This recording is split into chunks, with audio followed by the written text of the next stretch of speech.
How to delete recent searches on Instagram. Hello everyone, welcome to Tech Talks. To delete recent searches on Instagram, open Instagram. On the bottom of your screen, you can see different options. Click on the search icon.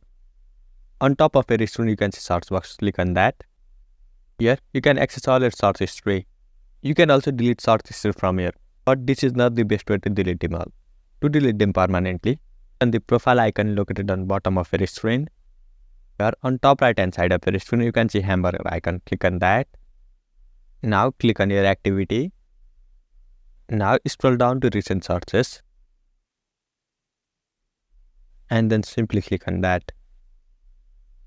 Now simply click on the cross icon located on right hand side of the profile. To delete them all together, click on clear all.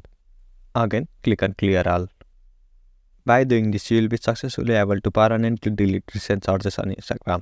I hope you found this video helpful. Thank you for watching.